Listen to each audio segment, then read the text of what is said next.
देखिए रिसेंटली दो वीडियो हमने पीछे देखा है, उसमें साइज और एनर्जी के बारे में डिस्कस कर दिया था। पीरियड टेबल में साइज का ऑर्डर क्या था, top to bottom and left to right हमने देखा था। और बेसिकली अब कुछ आयोंस एनर्जी और साइज में तो कटायन और एनायन के इसके बारे में हम लोग कुछ यहाँ पर डिस्कस करेंगे कि size of cation and size of कौन सा anion and their ions energy. Cation का साइज क्या होगा, एनायन का साइज क्या होगा, उसका आयोंस एनर्जी क्या होगा, उसके बारे में हम लोग अब डिस्कस करेंगे। ठीक है ना, इस पर ध्यान दीजिएगा। पहले जो बेसिक था साइज के बारे में आपको बताए थे कि साइज जो होता है किसी एटम का साइज,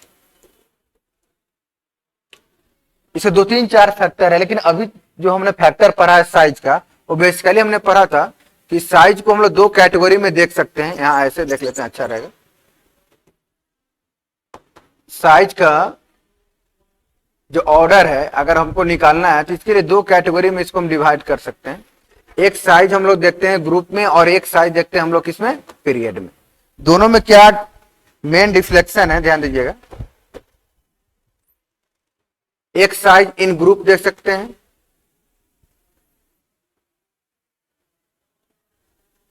यानी ग्रुप में साइज का ऑर्डर, ठीक है ना, और एक होगा in period.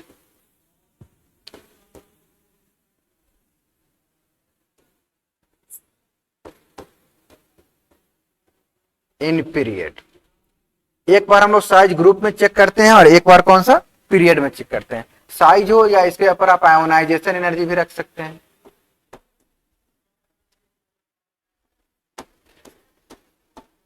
Ionisation energy, size और कौन सा, आयोनाइजेशन एनर्जी। दोनों पीरियड को हम लोग लेफ्ट टू राइट और टॉप टू बॉटम, पीरियड में 2 तरीका से इसको हम लोग क्या करते हैं, कंसीडर करते हैं। एक तो आप ग्रुप में देख सकते हैं, तो ग्रुप में क्या होता है, आप ग्रुप में टॉप टू बॉटम वर्क करते हैं। ये आपका हो गया टॉप, और टॉप टू कहां आना है, बॉटम। एक टॉप टू बॉटम होता है जो ऊपर से नीचे आना है, top to bottom. And second period में हम लोग क्या करते हैं, लेफ्ट टू राइट कंसीडर करते हैं। ये आपका लेफ्ट हो गया, लेफ्ट से किधर जाना है, राइट की तरफ, लेफ्ट टू राइट। तो एक टॉप टू बॉटम देखना है, एक लेफ्ट टू राइट देखना है। दोनों में हमने कंसीडर किया था और आपको हमने बताया था कि अगर साइज की बात करेंगे तो टॉप टू बॉटम में आएंगे तो इस कंडीशन में जो साइज होता है वो डायरेक्टली होता है ऑर्बिट नंबर। ऑर्बिट नंबर यानी जिसमें कक्षा की संख्या, ऑर्बिट का नंबर ज्यादा होगा उसका साइज क्या था, ज्यादा था। यानी साइज टॉप टू बॉटम अगर आएंगे, ऑर्बिट नंबर इंक्रीज कर रहा था, साइज भी इंक्रीज कर रहा था। और जब लेफ्ट टू राइट में था तो इसमें साइज तो कांस्टेंट थी, भले सॉरी ऑर्बिट नंबर कांस्टेंट था। लेफ्ट टू राइट जाने में अगर एक ही पीरियड में बात करेंगे तो ऑर्बिट नंबर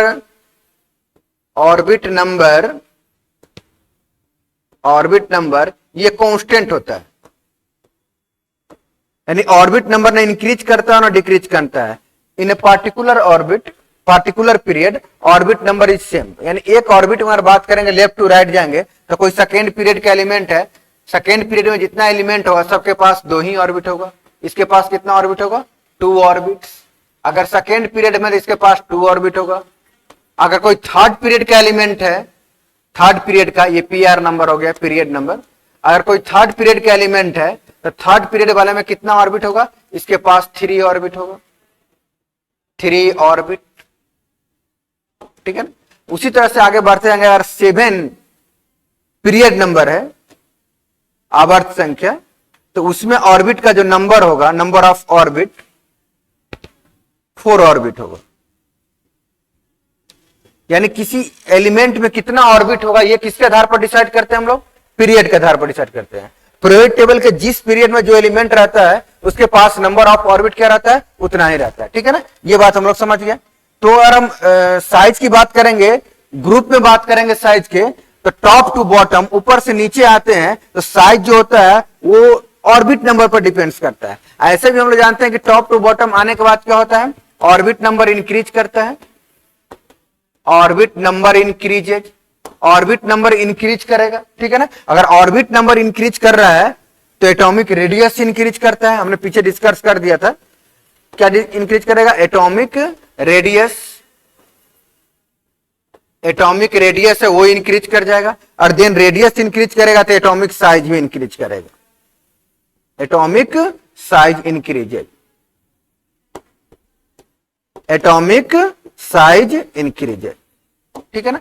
ये तो टॉप टू बॉटम की बात हो गई कि टॉप टू बॉटम आएंगे तो ऑर्बिट नंबर इंक्रीज करेगा, एटॉमिक रेडियस इंक्रीज करेगा, एटॉमिक साइज इंक्रीज करेगा। लेफ्ट टू राइट में ऑर्बिट नंबर कांस्टेंट हो जाता है, और ऑर्बिट नंबर कांस्टेंट होने के कारण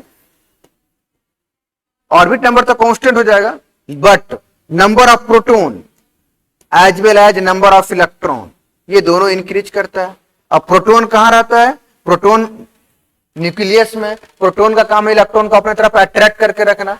ये ऑर्बिट नंबर कांस्टेंट हो जाने से और प्रोटॉन का नंबर इंक्रीज करने से न्यूक्लियस और आउटर मोस्ट ऑर्बिट के बीच का अट्रैक्शन क्या कर जाता है? इंक्रीज कर जाता है। ये आपको हम ऐसे भी समझ सकते हैं, मान लीजिए ऑर्बिटल है एक, ठीक है ना? तो ऑर्बिटल नहीं, कोई एक डायमेंशन ले लीजिए, यहां पर समझाते हैं। ऐसे समझिए कि ये एक कमरा है और ये एक डायमेंशन हो गया कमरा, इसमें किसी एक पर्सन को रखा जाए, एक पर्सन है यहां पर, और इसके साथ एक स्नेक सांप है, इनके बीच में अट्रैक्शन क्या होगा? एक ही कमरा का डायमेंशन फिक्स है, न इसको घटाना और न बढ़ाना है, फिक्स है, इसके बीच में अट्रैक्शन थोड़ा सा कम होगा। अब ऐसा कर दीजिए कि इसमें दो पर्सन को लाइए, दो व्यक्ति को रख दीजिए, इसमें दो सांप को रख दीजिए, थोड़ा सा अट्रैक्शन इन दोनों के बीच में बनेगा, क्योंकि इसके नंबर्स इंक्रीज कर रहे हैं, संख्या इंक्रीज कर रहा है, और डायमेंशन क्या है? फिक्स है। अब इसी रूम में विदाउट डायमेंशन चेक किए हुए इसमें एक और पर्सन को इंक्रीज कीजिए, और इसमें एक और क्या कर दीजिए? सांप इंक्रीज कीजिए। 3 से 3 हो गया, फिर 4, 5, 6, 10 सांप, 10 आदमी, 100 सांप, 100 आदमी को एक साथ रख दिए। इससे क्या होगा? दोनों के बीच में अट्रैक्शन क्या हो जाएगा? बढ़ते चला जाएगा। एक के बगल में 2 रहेगा, 2 के बगल में 3 रहेगा, एक के ऊपर 4 वो काटेगा, 5 वो काटेगा। यानी अगर आप डायमेंशन फिक्स रखते हैं, डायमेंशन फिक्स रखते हैं, और अगर आप नंबर ऑफ क्वांटिटी को इंक्रीज करेंगे, जैसे यहां प्रोटॉन और इलेक्ट्रॉन इंक्रीज करता है लेफ्ट टू राइट में, नंबर ऑफ प्रोटॉन भी इंक्रीज करता है, नंबर ऑफ इलेक्ट्रॉन भी इंक्रीज करता है। पिछले वीडियो में हमने, पिछले जो लेक्चर लिया था उस वीडियो में हमने ये क्लियर कर दिया था, प्रोटॉन इंक्रीज कर रहा है, इलेक्ट्रॉन भी इंक्रीज कर रहा है, तो इस कंडीशन में क्या होता है? अट्रैक्शन इंक्रीज कर जाता है, अट्रैक्शन इंक्रीज। किसके बीच का अट्रैक्शन इंक्रीज कर जाता है? Outer most orbit and nucleus. Outer most orbit और न्यूक्लियस के बीच में जो है ये अट्रैक्शन आपको इंक्रीज कर जाए, और अट्रैक्शन इंक्रीज कर जाने के कारण, अट्रैक्शन इंक्रीज कर जाने के कारण साइज कंप्रेस कर जाता है, कंप्रेस यानी सिकुड़ जाना, कोलैप्स कर जाएगा, और साइज क्या होता है? डिक्रीज कर जाता है। इसलिए जनरली हम लोग जानते हैं कि जब लेफ्ट टू राइट जाते हैं तो साइज जो होता है वो डिक्रीज करता है। साइज क्या होता है? डिक्रीज करता है। जब भी लेफ्ट टू राइट जाएंगे तो साइज हमारा क्या करेगा? डिक्रीज करेगा। ठीक है ना? साइज डिक्रीज करता है और अट्रैक्शन क्या होता है? इंक्रीज करता है। जैसे समझ लेते हैं इसको।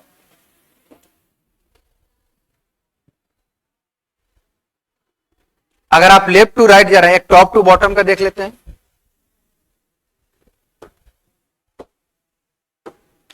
अगर टॉप टू बॉटम, ऊपर से नीचे अगर आ रहे हैं, ये आपका टॉप हो गया, टॉप से कहां आना है? बॉटम पे आना है।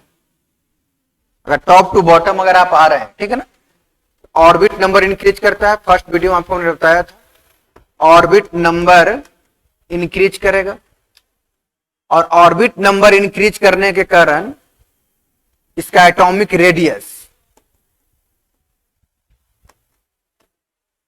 एटॉमिक रेडियस, एटॉमिक रेडियस भी इंक्रीज करेगा, और एटॉमिक रेडियस इंक्रीज करेगा तो डिस्टेंस भी इंक्रीज करेगा। Distance increases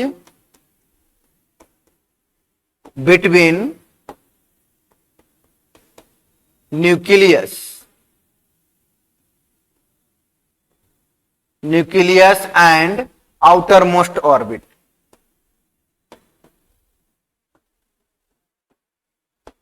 nucleus and outer most orbit, इसके बीच का डिस्टेंस भी इंक्रीज कर जाएगा। और डिस्टेंस इंक्रीज करता है, ऐसे समझा भी देते हैं फिगर से, 2 मिनट में ही हो जाएगा। ये देखिए, ये ऑर्बिट है, 2 ऑर्बिट हो गया, ठीक है ना। फिर इसके मान लीजिए इसमें कितना ऑर्बिट हो गया? 3 ऑर्बिट हो गया। तो जब न्यूक्लियस अगर डिस्टेंस अगर बढ़ेगा, इसमें ऑर्बिट कम है, डिस्टेंस कम है, ऑर्बिट नंबर इंक्रीज कर रहा है, 1 2, इसमें 2 ऑर्बिट है, 1 2, इसमें 3 ऑर्बिट है, डिस्टेंस बढ़ रहा है, डिस्टेंस बढ़ रहा है तो मान लीजिए कोई इलेक्ट्रॉन अगर यहाँ है, कोई इलेक्ट्रॉन अगर यहाँ है तो इसमें अट्रैक्शन कम होगा, और ये इलेक्ट्रॉन न्यूक्लियस के ज्यादा करीब है तो इसमें अट्रैक्शन क्या होगा, ज्यादा होगा। ये मोर अट्रैक्शन हो गया, इसमें more attraction with respect to इसके, और इसमें अट्रैक्शन क्या होगा, लेस अट्रैक्शन। लेस अट्रैक्शन क्यों होगा, क्योंकि न्यूक्लियस से डिस्टेंस क्या हो गया, इसके तुलना में इसमें क्या होगा, ज्यादा हो गया। ये इसमें 2 ऑर्बिट है, इसमें कितना 3 ऑर्बिट है। तो अगर अट्रैक्शन बढ़ जाएगा, न्यूक्लियस का अट्रैक्शन बढ़ जाता है तो क्या होता है, न्यूक्लियस को अपने तरफ टाइटली खींच के रखेगा, ज्यादा अट्रैक्ट करके रखेगा। अब इस इलेक्ट्रॉन को अगर हमको बाहर निकालना है, अगर इस इलेक्ट्रॉन को यहां से हमको रिमूव करना है, बाहर निकालना है, तो हमको ज्यादा एनर्जी लगाना पड़ेगा ड्यू टू अट्रैक्शन। क्योंकि यहाँ पर अट्रैक्शन ज्यादा है तो आपको एनर्जी ज्यादा लगाना पड़ेगा, टाइटली खींच के रखे हुए, ठीक है ना। तो मोर अट्रैक्शन,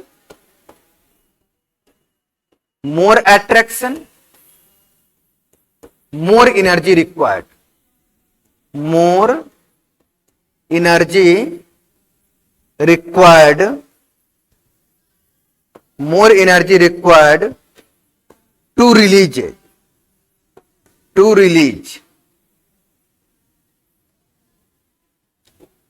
यानी इलेक्ट्रॉन को रिलीज करने के लिए बहुत ज्यादा एनर्जी की जरूरत पड़ेगी। तो कहने का साइज और आयंसन दोनों एक दूसरे को क्या है, को फैक्टर है, मतलब एक दूसरे पर डिपेंड्स कर रहे हैं। अगर साइज बड़ा हो जाएगा अट्रैक्शन कम हो जाएगा, अट्रैक्शन कम हो जाएगा एनर्जी निकालने में कम लगेगा। ये तो क्लियर हो गया यहां से कि अगर साइज बड़ा होता है तो अगर साइज छोटा होता है मोर अट्रैक्शन मोर एनर्जी रिक्वायर्ड, और जो एनर्जी निकालने में रिक्वायर्ड होता है, ठीक से समझिएगा, जो इलेक्ट्रॉन को निकालने में हम लोग को एनर्जी लगता है, इसी एनर्जी को हम लोग कौन सा एनर्जी बोलते हैं, आयोनाइजेशन एनर्जी बोलते हैं। लेकिन इसका साइज तो छोटा है, 2 ही ऑर्बिटल, साइज कम है, मोर अट्रैक्शन लेस साइज। अगर अट्रैक्शन ज्यादा होता है तो साइज कम होता है, इसमें less attraction more size.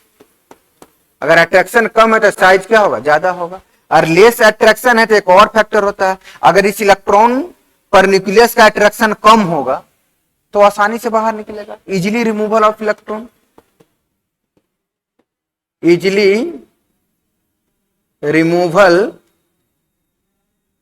Removal of electron, आसानी से इलेक्ट्रॉन रिमूव कर जाएगा।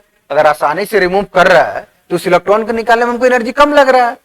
कोई चीज को हमको इजिली अगर कोई वर्क हो रहा है उसमें एनर्जी हमको कम लग रहा है। इजिली वर्क होने के पीछे रीजन यह है कि इसमें ऑर्बिट ज्यादा है तो इसमें अट्रैक्शन क्या हो गया हुआ है, कम गया हुआ, न्यूक्लियस से डिस्टेंस बढ़ गया, अट्रैक्शन कम गया, इसीलिए लेस अट्रैक्शन है। और लेस अट्रैक्शन वाला में इजिली इलेक्ट्रॉन क्या हो जाएगा, रिमूव हो जाएगा। इट मींस अगर इलेक्ट्रॉन इजिली रिमूव हो जाता है तो उसमें से हमको एनर्जी कम लगेगा, उसको निकालने में एनर्जी कम लगेगा।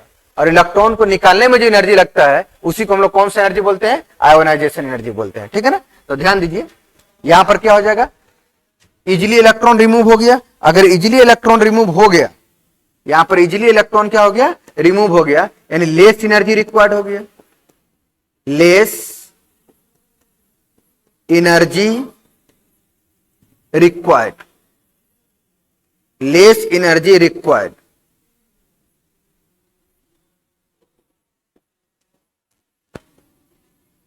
लेस एनर्जी रिक्वायर्ड यानी एनर्जी का रिक्वायरमेंट वहां क्या होगा, कम हो जाएगा। जो एनर्जी रिक्वायर्ड होता है उसी एनर्जी को कौन सा एनर्जी बोलते हैं हम लोग, आयोनाइजेशन एनर्जी बोलते हैं। तो एक बात यहां पर तो क्लियर हो गई, आपको समझ में आ गया होगा। एक बात यहां से क्लियर हो रही है, वो क्लियर क्या हो रही है इसे ध्यान दीजिए कि अगर लेस साइज है तो आयोनाइजेशन एनर्जी ज्यादा होगा, मोर अट्रैक्शन मोर एनर्जी रिक्वायर्ड कर रहा है, लेस साइज एनर्जी ज्यादा। क्योंकि साइज अगर छोटा होता है तो अट्रैक्शन ज्यादा होता है तो एनर्जी ज्यादा लगेगा। अगर साइज बड़ा है तो अट्रैक्शन कम होगा, अगर अट्रैक्शन कम होगा तो एनर्जी क्या लगेगा, कम लगेगा। यानी आयोनाइजेशन एनर्जी जो होगा, आयोनाइजेशन एनर्जी दूसरे पेज में हम लिख देते हैं, ऐसे आपका एक पीडीएफ चला जाएगा, इसको आप नोट कर लीजिए। जैसे से पढ़ा रहा हूं उस तरह से आप नोट करते चलिएगा वीडियो रोक रोक कर, नहीं तो एक साथ नोट करने में लगा कहां कौन लिख दिए पता नहीं चला। इसलिए पढ़ाते जाएंगे तो वीडियो को नोट करके और नोट करते हुए आगे बढ़िएगा, ठीक है ना। इट मींस मेन फैक्टर हमको ये समझाना था कि आयोनाइजेशन एनर्जी जो होता है, आयोनाइजेशन एनर्जी ये इनवर्सली किसको होता है, साइज के होता है। आयोनाइजेशन एनर्जी इनवर्सली साइज के होता है, यानी जिसका साइज ज्यादा होगा उसका आयोनाइजेशन एनर्जी क्या होगा, कम होगा। इसको ऐसे भी समझ सकते हैं हम लोग, या दो फैक्टर इसमें आ सकते हैं। एक फैक्टर तो यहां से हम रिलीज करते हैं। एक हो सकता है कि अगर साइज ज्यादा होगा, ध्यान दीजिएगा ऊपर की तरफ, यानी साइज क्या है, ज्यादा है। अगर साइज ज्यादा हो गया तो साइज बड़ा होगा तो ऑर्बिट ज्यादा होगा, यानी अट्रैक्शन क्या होगा, कम होगा। साइज ज्यादा होगा तो अट्रैक्शन कम होगा। साइज ज्यादा हो गया, अट्रैक्शन क्या हो जाएगा, कम हो जाएगा। अगर अट्रैक्शन कम हो जाए तो इलेक्ट्रॉन आसानी से बाहर निकल जाएगा। It means easily removal of electron.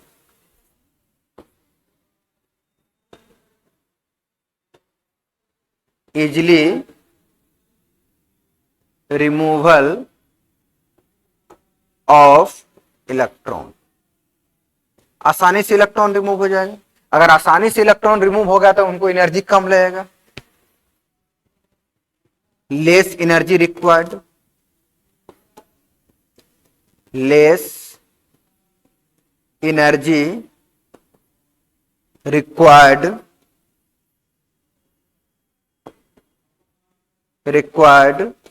To remove electron. यानी इलेक्ट्रॉन को रिमूव करने में हमको एनर्जी क्या लगेगा, कम लगेगा। और जो इलेक्ट्रॉन को रिमूव करने में एनर्जी लगता है उसी एनर्जी को हम लोग कौन सी एनर्जी बोलते हैं, आयोनाइजेशन एनर्जी। और इसी एनर्जी को, जो यहां पर कम एनर्जी लग रहा है, लेस एनर्जी रिक्वायर्ड, इसी एनर्जी को हम लोग कौन सा एनर्जी बोलते हैं, आयोनाइजेशन एनर्जी। इसी एनर्जी को हम लोग क्या बोलते हैं, आयोनाइजेशन एनर्जी। आयोनाइजेशन एनर्जी यानी आयोनाइजेशन एनर्जी का वैल्यू क्या हो जाएगा, कम जाएगा। एरो आप नीचे की तरफ दे सकते हैं। साइज के इनवर्सली होता है। एक दूसरा इसमें क्या चल सकता है कंडीशन, कि अगर साइज का वैल्यू कम होगा, साइज कम होगा तो एरो नीचे की तरफ देंगे। साइज कम होगा तो एरो किधर देना है, नीचे की तरफ। अगर साइज कम होगा तो अट्रैक्शन ज्यादा होगा। अगर साइज कम है तो अट्रैक्शन क्या होगा, ज्यादा होगा। और अट्रैक्शन ज्यादा होगा तो इलेक्ट्रॉन को निकालने में एनर्जी ज्यादा लगेगा। जितना ज्यादा अट्रैक्शन हो जाएगा इलेक्ट्रॉन को निकालने में उतना ही ज्यादा क्या लगेगा, एनर्जी लगेगा। तो साइज अगर ज्यादा हो गया, अट्रैक्शन अगर ज्यादा हो गया, देन मोर एनर्जी रिक्वायर्ड। यहां लिख देते हैं नीचे, दूसरे कलर से इसको देख लीजिए ताकि डिस्टर्ब ना हो।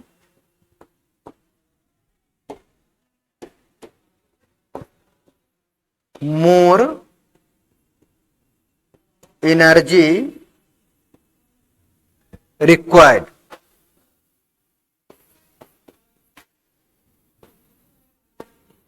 more energy required to remove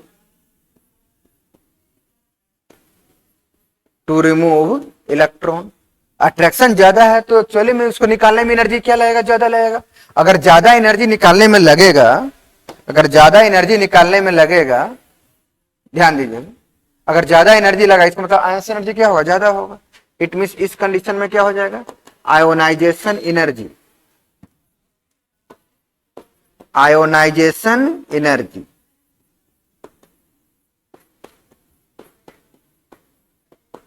increase करेगा, इंक्रीजेज। ठीक है, तो ये साइज का बेसिकली फैक्टर है जो आपको माइंड में रहना चाहिए। आयोनाइजेशन एनर्जी और साइज अगर आपको डिसाइड करना है तो इन सभी फैक्टर को, सबसे सिंपल क्या है, साइज कम अट्रैक्शन ज्यादा। साइज अगर कम है तो अट्रैक्शन ज्यादा, अट्रैक्शन ज्यादा एनर्जी ज्यादा। That energy is called ionisation energy. Second है साइज ज्यादा, साइज अगर बड़ा होगा, साइज बड़ा होगा तो डिस्टेंस ज्यादा होगा, डिस्टेंस ज्यादा हो जाएगा, अट्रैक्शन कम हो जाएगा। अगर अट्रैक्शन कम हो गया तो इजिली रिमूवल ऑफ इलेक्ट्रॉन, आसानी से इलेक्ट्रॉन भी बाहर निकल जाएगा। जितना कम अट्रैक्शन होगा उतना आसानी से इलेक्ट्रॉन क्या हो जाएगा, रिमूव हो जाएगा। और आसानी से रिमूव हो जाएगा तो एनर्जी कम लग गया, दैट एनर्जी इज कॉल्ड कौन सा, आयोनाइजेशन एनर्जी। ठीक है, तो बहुत सिंपल है, इस कंसेप्ट को राइट कीजिएगा। ठीक है ना, इसको नोट कर लीजिएगा। अब नेक्स्ट हम क्वेश्चन पर आते हैं।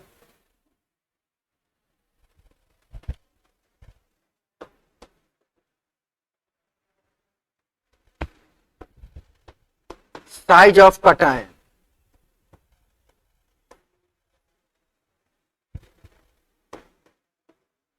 Size of cation. पहले कटायन का साइज देखते हैं। कटायन बोलते किसको है? कटायन कैसा होता है? जिस पर पॉजिटिव चार्ज होता है उसको कटायन बोलते हैं, जिस पर प्लस चार्ज होता है उसको हम लोग क्या बोलते हैं? कटायन बोलते हैं। तो प्लस चार्ज आता कब है? किसी एटम पर प्लस चार्ज कब आएगा? तो किसी एटम पर प्लस चार्ज तब आएगा जब वो एटम से क्या होगा? इलेक्ट्रॉन को रिमूव करेंगे, बाहर निकालेंगे, तब उस एटम पर कौन सा चार्ज आता है? प्लस चार्ज आता है। अगर इलेक्ट्रॉन ऐड करते हैं, एक इलेक्ट्रॉन जोड़ेंगे तो उस पर माइनस चार्ज आएगा। लेकिन अगर किसी एटम से इलेक्ट्रॉन को रिमूव करेंगे, बाहर निकालेंगे, तो उस पर प्लस चार्ज आता है। अगर एक इलेक्ट्रॉन रिमूव कर रहे हैं तो एक प्लस चार्ज, दो इलेक्ट्रॉन रिमूव कर रहे हैं दो प्लस चार्ज, तीन इलेक्ट्रॉन रिमूव कर रहे हैं तीन प्लस चार्ज। अगर किसी एटम एक इलेक्ट्रॉन ऐड कर रहे हैं एक माइनस चार्ज, दो इलेक्ट्रॉन ऐड कर रहे हैं दो माइनस चार्ज, और तीन इलेक्ट्रॉन ऐड कर रहे हैं तीन माइनस चार्ज, तो माइनस वाले को एनायन बोलते हैं, एनायन, और प्लस वाले को क्या बोलते हैं? कटायन बोलते हैं। तो कटायन क्या होता है? जिस पर हैविंग पॉजिटिव चार्ज, ऐसे भी लिख सकते हैं, हैविंग पॉजिटिव चार्ज, जिसके पास प्लस चार्ज होता है, हैविंग पॉजिटिव चार्ज। यानी किसी एटम से अगर इलेक्ट्रॉन को रिमूव करेंगे, ये एटम है और इस एटम से इलेक्ट्रॉन को हम रिमूव कर रहे हैं, यहां से एक इलेक्ट्रॉन को अगर बाहर निकाल रहे हैं, तो इस एटम के ऊपर कौन सा चार्ज हो जाएगा?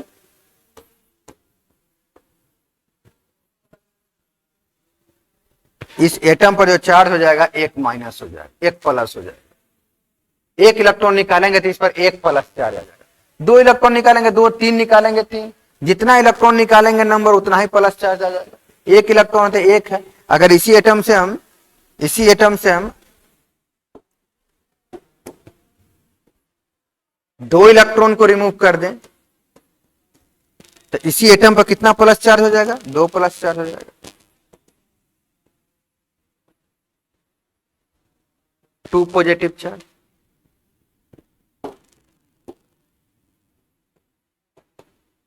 दो प्लस चार्ज, ठीक है ना। तो एटम से कितना इलेक्ट्रॉन निकल रहा है उस पर डिपेंड्स करते हैं उससे प्लस चार्ज कितना होता है। और ये प्लस चार्ज वाला है ना, इन सबको हम लोग क्या बोलते हैं? कटायन बोलते हैं। तो इसी के आयन नीति के बारे में हमको क्या करना है? डिस्कस करना है, ठीक है ना, ध्यान दीजिएगा। एग्जाम्पल है, फर्स्ट एग्जाम्पल हम लोग देखते हैं, Na एंड कौन सा? Na plus, sodium and sodium ion. इन दोनों में किसका साइज या आयोनाइजेशन एनर्जी, दोनों एक साथ कैलकुलेट करेंगे, साइज को भी और आयोनाइजेशन एनर्जी को भी, ठीक है ना। अभी तक हमने अट्रैक्शन एक बहुत बड़ा फैक्टर देखा है। तो जेड इफेक्टिव, दो एटम के न्यूक्लियस और आउटर मोस्ट इलेक्ट्रॉन या ऑर्बिट के बीच में जो होता है उसी को हम लोग क्या बोलते हैं? अट्रैक्शन बोलते हैं। जो अट्रैक्शन होता है न्यूक्लियस और आउटर मोस्ट ऑर्बिट में जो इलेक्ट्रॉन अवेलेबल है उसके बीच में, ठीक है ना। तो ध्यान देना, यहां सोडियम, तो सोडियम का एटॉमिक नंबर कितना होता है? इसका अगर एटॉमिक नंबर की बात करेंगे, एटॉमिक नंबर सोडियम के 11 होता है। और किसी भी एटम में जितना एटॉमिक नंबर होता है उतना उसमें इलेक्ट्रॉन होता है। इसमें नंबर ऑफ इलेक्ट्रॉन कितना होगा? नंबर ऑफ इलेक्ट्रॉन ये भी 11 होगा। एंड नंबर ऑफ प्रोटॉन ये भी कितना होगा? 11 होगा। किसी भी एटम में जितना इलेक्ट्रॉन होता है उतना ही प्रोटॉन होता है। इसमें 11 इलेक्ट्रॉन है